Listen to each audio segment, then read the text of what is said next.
Allí están parte de los hechos de la coyuntura en esta jornada. Todo esto lo vamos a analizar. Para ello nos acompaña Carmen Parejo. Ella es escritora, analista española, directora del medio digital Revista La Comuna. Carmen, bienvenida, muy buenas noches. Gracias por acompañarnos. Buenas noches, encantada de estar aquí con ustedes en este día. Muchísimas gracias. Contarle a nuestra audiencia que Carmen es una de las más de 100 invitadas internacionales a la Cumbre Internacional contra el Fascismo que se realizó por 3 días en esta capital suramericana, en Caracas, y que ya ha finalizado, así que empiezan a irse, pero antes de eso, pues por supuesto que nosotros queremos conocer sus análisis acerca de estos temas que no tienen que ver con un país, sino con la geopolítica. Carmen, y para iniciar, sin duda preguntarte, además como periodista bien sabes, por la coyuntura, la decisión que veíamos que ya se tomaba por parte del gobierno ruso, pero que hoy es clara y transparente, diáfana. Vamos a buscar nuevos caminos en términos energéticos. Uno se pregunta, ¿esto qué significa para Europa? Bueno, hay que tener en cuenta que en efecto Europa tiene una necesidad del gas ruso, pero también que en el mundo que se está construyendo, en ese mundo multipolar que hablamos tanto, existen más mercados, no solamente existe el mercado europeo. Entonces Rusia, efectivamente, hemos visto cómo ha ido afianzando, sobre todo las relaciones con China, pero también vemos que puede afianzarlas aún más con India y con otros países que realmente le pueden suponer un mercado que le garantice a ellos sus beneficios que puedan perder con Europa. Europa, en cambio, ¿cómo puede realmente en el contexto actual tener o garantizar todos los recursos energéticos que necesita? Pues realmente es bastante complicado, a no ser que entrara en meterse en compras con Estados Unidos, como se han hablado otras veces, que tampoco garantizarían toda la necesidad energética de Europa y que además encarecería muchísimo el proceso. Entonces realmente creo que Rusia tiene en este sentido una posición bastante más ventajosa que Europa en tanto a este conflicto. Pero para Europa esto parece un golpe al pie, porque aumenta la escalada de sanciones, es una verdadera cascada, más de 2.000 desde que inició la operación militar de Rusia en Ucrania, auspiciada sin duda por Estados Unidos, pero sabiendo el grave problema que tiene en términos energéticos, las facturas de la energía, del gas, de la electricidad, que no se logran detener. ¿Por qué entonces ese golpe al pie? Bueno, eso es uno de los elementos que más llamativos han sido, sobre todo durante todo este proceso, porque además habíamos visto cómo la Unión Europea se estaba como distanciando de Estados Unidos durante la era Trump, y en cambio vemos como con Biden y pese a toda esta situación se está fortaleciendo la alianza OTAN. Yo creo que hay varios elementos a tener en cuenta ahí. Primero, que las dos grandes potencias referentes de la Unión Europea, que son Alemania y Francia ha tenido ahora primera vuelta, está en un contexto electoral. Alemania acaban de tener nuevo gobierno, un gobierno tripartito que no está consolidado, que acaba un poco de iniciar camino y además un gobierno tripartito, es decir, no hay grandes mayorías. Entonces también hay por una parte una posición descabezada por parte de la Unión Europea, pero también hemos visto que pese a en la época de Trump, que estaban tan propicios a poder romper relaciones con Estados Unidos, no lo hacían. Es decir, que a lo mejor la relación de dependencia de los países europeos con respecto a Estados Unidos sigue estando mucho más presente de lo que en algún momento hayamos podido pensar. Las relaciones de dependencia a nivel económico, a nivel político y sobre todo a nivel militar por la OTAN. Entonces, sí, pero a nivel energético, sí, la apuesta de Estados Unidos es que Europa le compre todo el gas a Norteamérica, eso realmente es impensable, entre otras cosas porque no hay plata que alcance. Bueno, se han buscado otras alternativas. Esta guerra, o sea, la guerra de Ucrania, que empieza en 2014, le antecede la guerra en Siria. También en medio hemos visto cómo se incentivaba el conflicto entre Azerbaiyán y Armenia, y todos estos elementos buscan también buscar otras alternativas. ¿Cuáles son las otras alternativas? Sacar el gas de otro lugar y llevarlo y digamos, sortear a Rusia. Esto de momento no ha ocurrido, pero yo creo que, o al menos eso es lo que pienso, viendo un poco cómo se está manejando, que esta no va a ser la única guerra que vamos a ver y que realmente el planteamiento es que tienen en mente más alternativas que sacar el gas de otro sitio.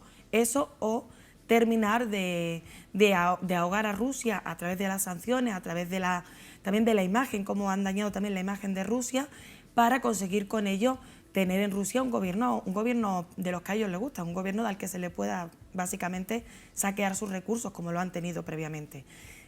Es un una opción gobierno o la títere, otra. el gobierno que haga lo que Estados Unidos le dice. Claro, o conseguir una Rusia débil sería una opción, o conseguir los recursos por otro lado. Y los recursos por otro lado significan otras guerras y otros conflictos que, como hemos visto, ya han intentado previamente. O sea, antes de llegar a esta escalada se han intentado otras cosas.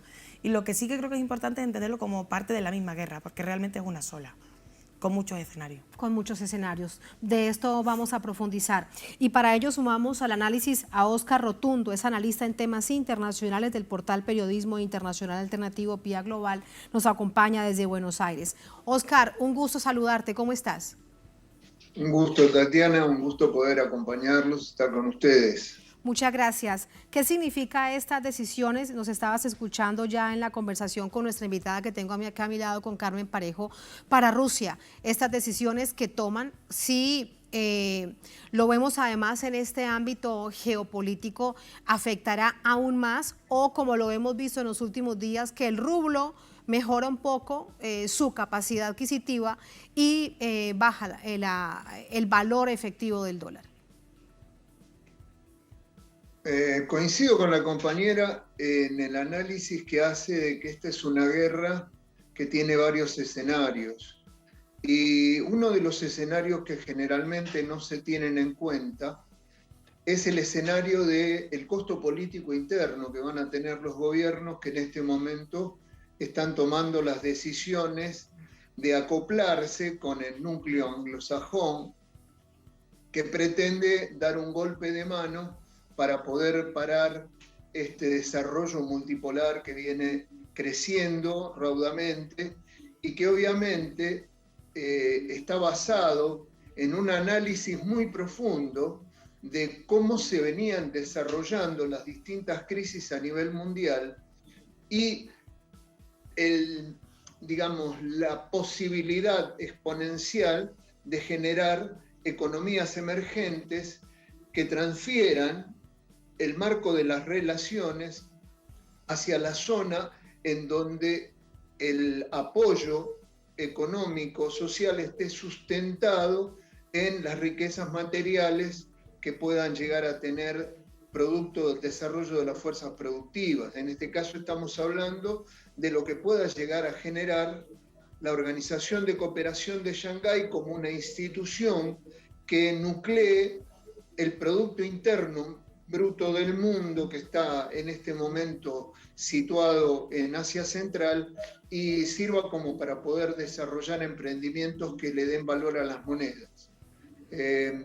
Yo creo que hay una arista en el análisis que Europa no ha tenido en cuenta y que obviamente ha entrado en una situación crítica que va a llevar a que el costo político se vea un poco más adelante cuando aparezca el invierno en el escenario y cuando la desocupación y el hambre empiecen a generar las protestas sociales que todos podemos vislumbrar a mediano plazo. A propósito de Europa, Carmen, lo que puede significar además todo este escenario para el euro. Bueno, es que la cuestión del euro también hay que tener en cuenta que el euro en un momento determinado, también dentro de este conflicto, porque este conflicto tiene mucho que ver con la pérdida de hegemonía del dólar, hay que tener en cuenta que el dólar se desvinculó del patrón oro en el año 71 y a partir de ahí fundamentalmente se basa en el hecho de ser hegemonía, o sea, eso es lo que le da seguridad a esa moneda. Recordemos la guerra de Irak de 2003. En la guerra de Irak, una de las cosas que habían pasado previamente era que Saddam Hussein, con el programa de petróleo por alimentos, estaba vendiendo el petróleo iraquí en euros. Eso fue una época que era buena para el euro. Y este es el motivo por el que, por ejemplo, en esa guerra, Francia y Alemania estuvieron en contra, mientras que Estados Unidos fue con todas con Irak. A partir de ahí lo que vemos es cómo son precisamente otras potencias las que sí están teniendo más fortaleza y la Unión Europea ha ido quedando en un segundo plano, en lo económico, pero sobre todo en lo político y hegemónico, porque realmente se está supeditando sus intereses. Entonces el euro, que era una moneda que se realiza para garantizar precisamente los intereses, por un lado de Alemania en la exportación interna y por otra parte de Francia en el sistema financiero internacional, ha perdido, pero no solamente que lo esté perdiendo justo ahora, es que lleva mucho tiempo progresivamente perdiendo capacidad de influencia. Por eso también tienen un conflicto con el mundo multipolar, pero realmente teniendo en cuenta que sobre todo están supeditados a Estados Unidos. Entonces yo creo que ese es el escenario complejo a nivel macroeconómico de lo que es la Unión Europea.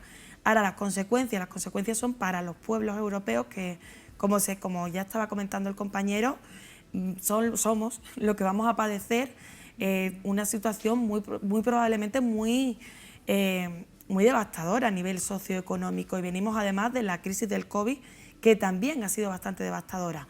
Entonces veremos cuál es el futuro y sobre todo qué exigencias van a hacer los pueblos europeos, si tienen la capacidad organizativa para hacerlo, a sus gobiernos en este contexto. Claro. Porque los gobiernos van a tener que tomar otras alternativas, porque efectivamente si siguen por este camino no se van a suicidar ellos, es que nos van a suicidar en colectivo. Ya como bien lo ha advertido el presidente Putin, vamos sumando otros elementos para el análisis. Óscar, advierte Rusia que esta presión que hace la OTAN para que ingrese Finlandia, para que ingresen otros países al bloque militar, no va a servir de nada porque va a generar otro tipo de acciones militares por parte de Rusia. ¿Qué crees? Bueno, como podemos ver en las últimas horas se han producido distintos tipos de provocaciones militares dentro del territorio ruso. Yo creo que hay algunos elementos que hay que tener en cuenta. Primero, que esta no es una guerra de Ucrania, es una guerra de la OTAN.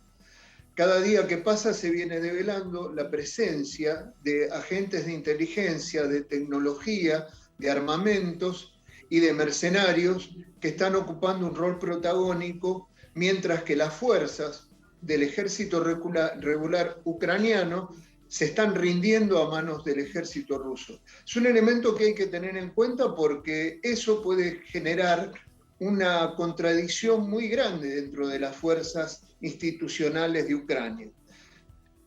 Cuando hablamos del costo político, también tenemos que medir cuál va a ser el costo político de una Ucrania ya pacificada, con un sector de su territorio que ya ha solicitado la incorporación de sus gobiernos a la Federación Rusa y con una situación de endeudamiento terrible.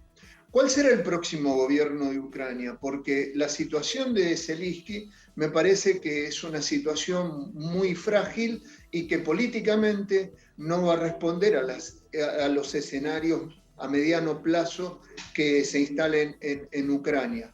Entonces yo creo que hay un marco de desesperación que trata de generar una provocación mayor, pero no mide desde la política, sino desde las posiciones de efectos, como ha sido toda esta situación escenográfica que se ha tratado de montar, el tema de las sanciones a Rusia en el marco de los derechos humanos, cuando hay masacres evidentes ya a la vista de todos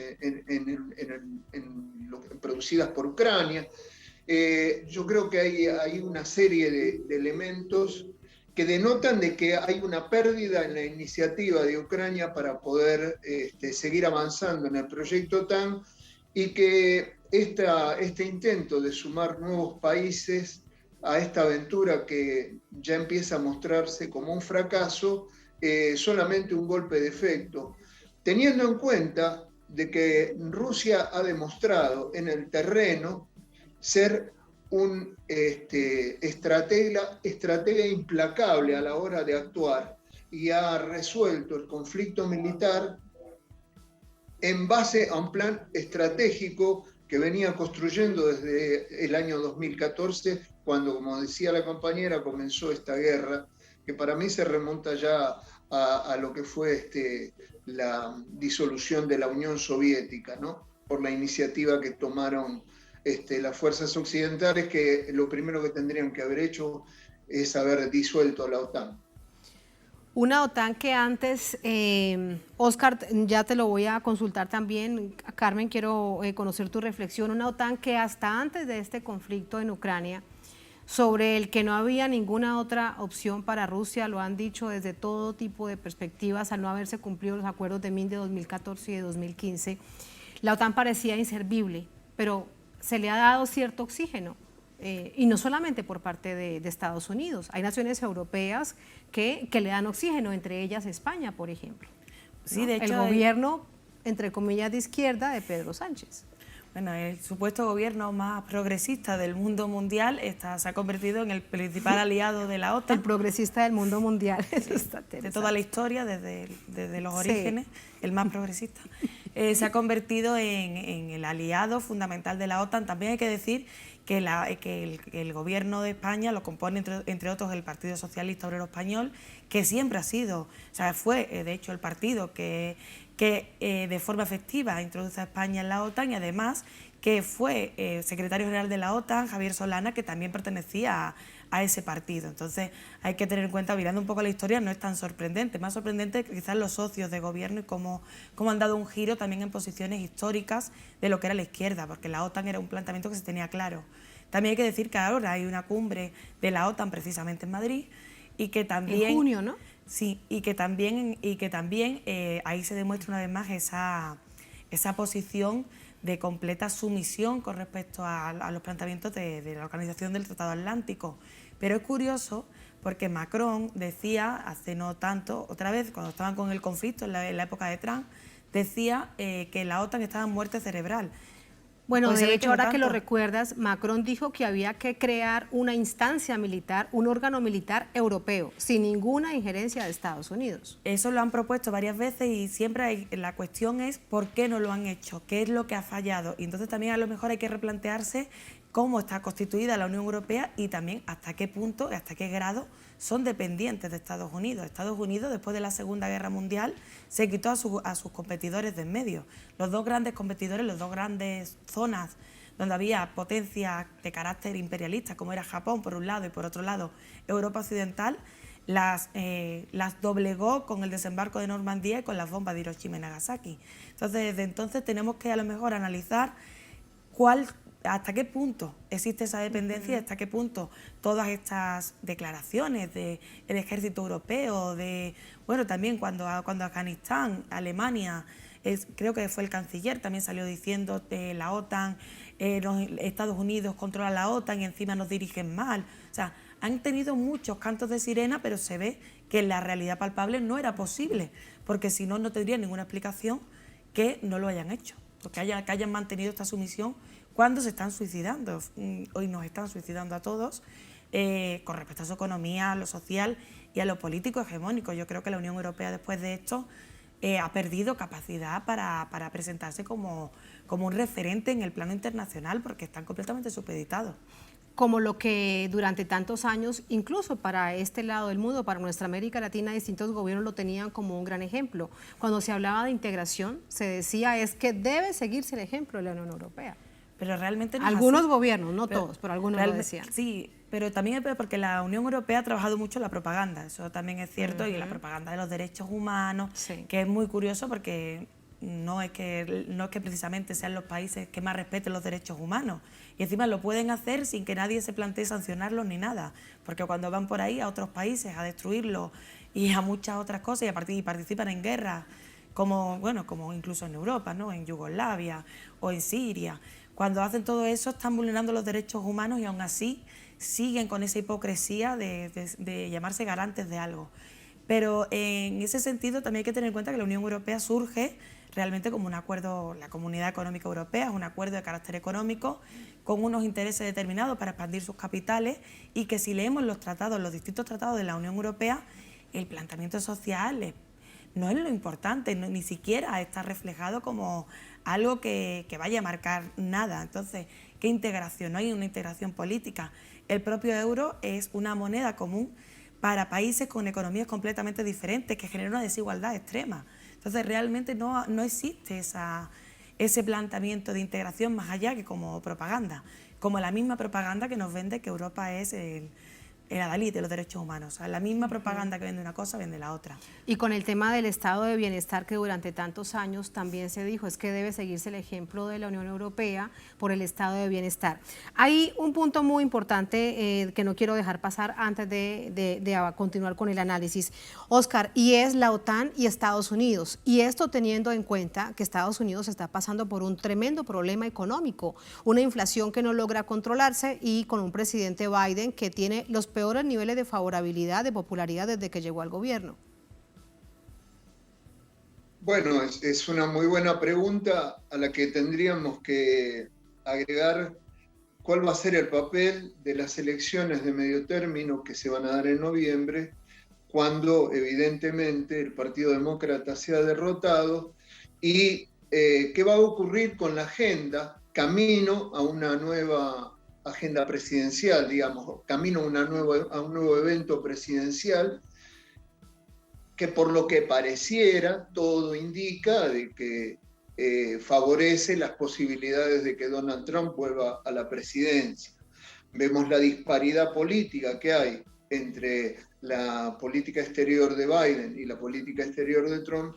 Entonces, tendríamos que preguntarnos cuál va a ser el papel que jueguen estas elecciones ante una inminente derrota de los demócratas. ¿Continuarán con esta propuesta belicista que les está generando tanto quebranto económico, que ha puesto en el escenario un desafío que no estaba planteado de la manera en que hoy se da, que es el quitarle al dólar la preeminencia de moneda internacional a través de las sanciones que se han generado contra Rusia, obligándola a negociar en su propia moneda y ahondando acuerdos con potencias realmente importantes, como son India y China, y como lo es también Irán, en donde de consolidarse, o Arabia Saudita o los Emiratos, en donde de consolidarse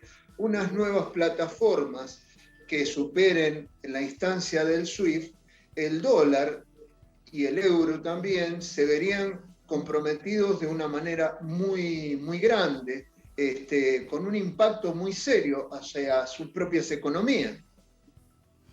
Eso es parte de la complejidad de este momento. Manteniendo la misma pregunta, Carmen, si todo esto debe plantearse aún mucho más la peligrosidad de lo que representa en este momento Estados Unidos. De alguna manera, para graficarlo, un león herido que quiere mantener por todas las formas posibles y todas las estrategias la unipolaridad del mundo, cuando sin duda no es así, por más que quiera intentarlo, por más que lo haga, por más que haya, por ejemplo, creado todo el escenario para el conflicto en Ucrania.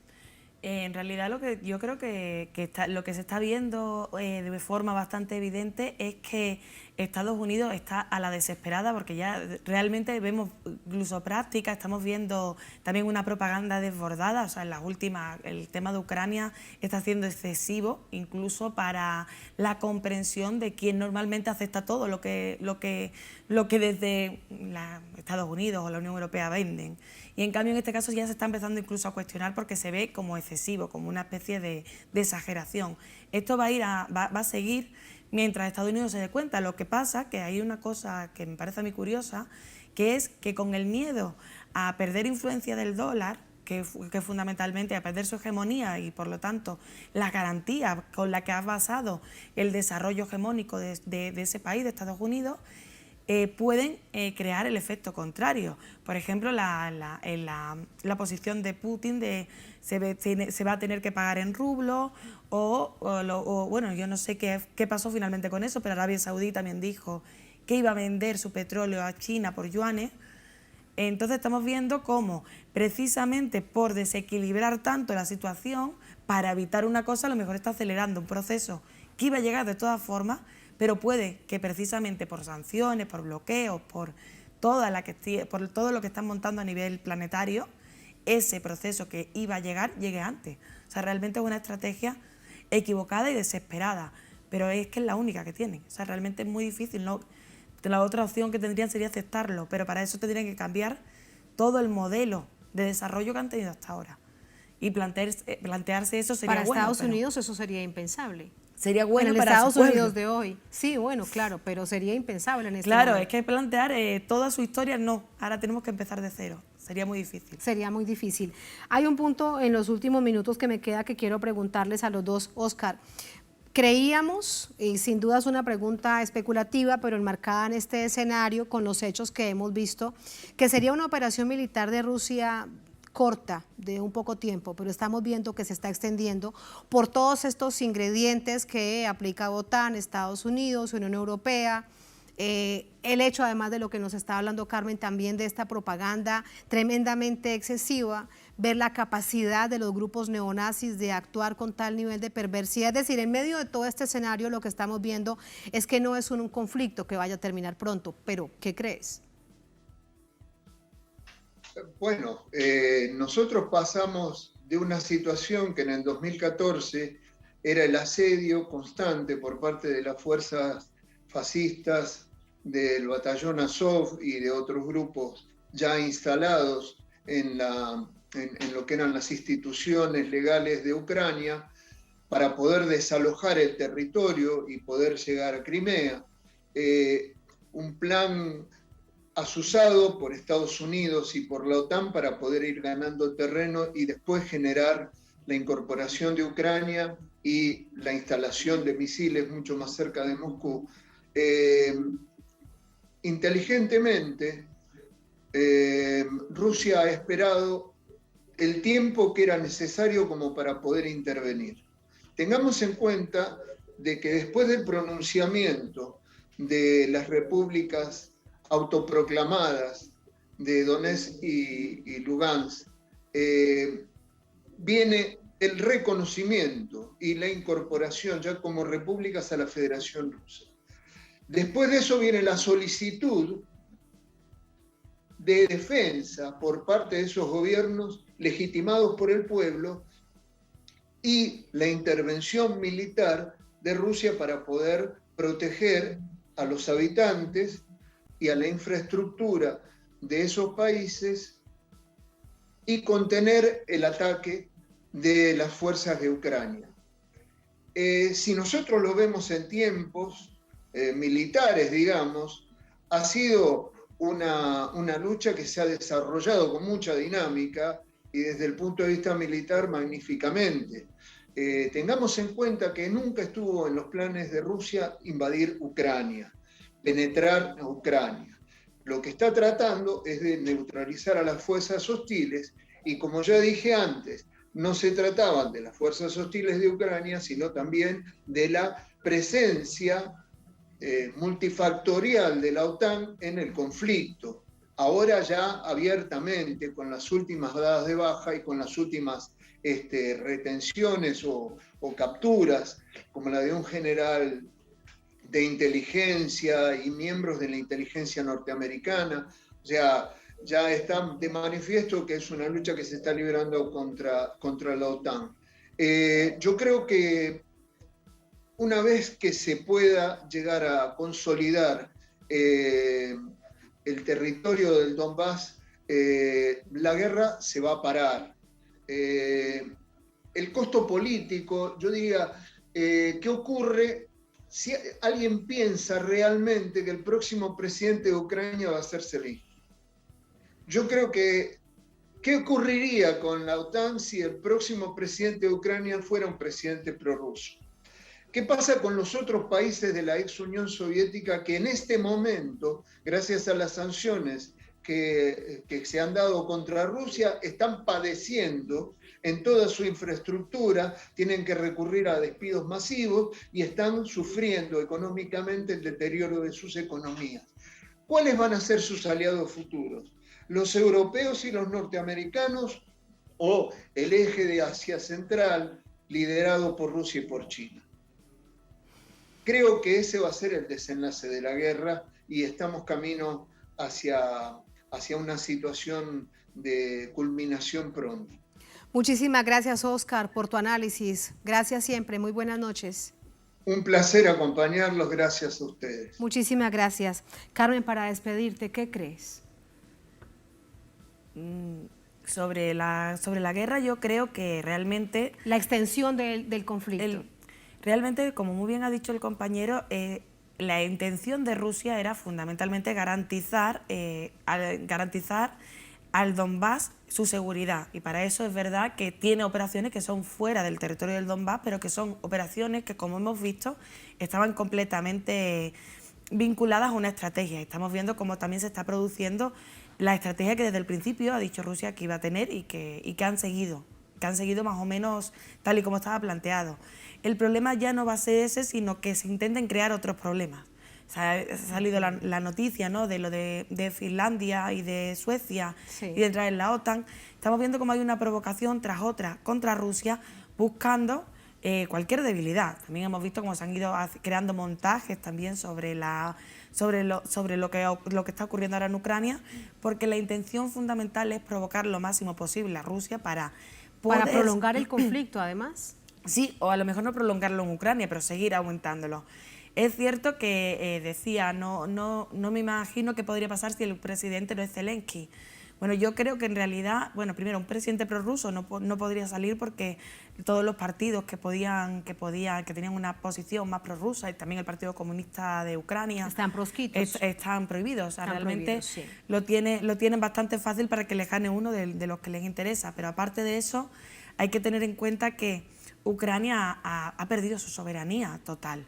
O sea, Ucrania realmente, incluso Zelensky, no es más que un títere por un lado al servicio, como ya sabemos, de la OTAN, pero internamente también al servicio de esos batallones neonazis que han utilizado como fuerzas de choque y que actualmente los tienen metidos en sus fuerzas armadas.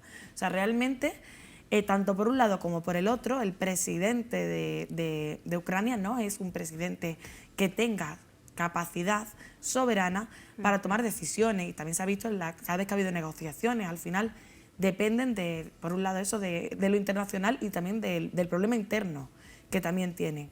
Entonces no sé cómo va a encajar una solución pronta a este conflicto con todo ese escenario, pero sí creo que a Rusia lo que le interesa es que acabe pronto, y también sé que a Estados Unidos y a la OTAN lo que le interesa fundamentalmente es quemar a Rusia, ir provocando a Rusia y generar o nuevos escenarios o una complicación en el que hay. Entonces veremos a ver qué ocurre, qué es lo que gana finalmente, pero en el caso de que la OTAN frenase con todo eso, yo creo que sería más bien porque las consecuencias se le volvieran en contra. Como estaba diciendo antes, que sí, muchos de los elementos que ellos están tratando de evitar, al final se están acelerando. Sí, quizás por eso pueda parar el conflicto, pero no por el hecho en sí, porque lo que vemos es provocación tras provocación. Por eso es que el escenario es tan extremadamente cambiante. Carmen, gracias por ese análisis. Bienvenida siempre. Muchas gracias. Muchas gracias a ti y un placer. Muchísimas gracias.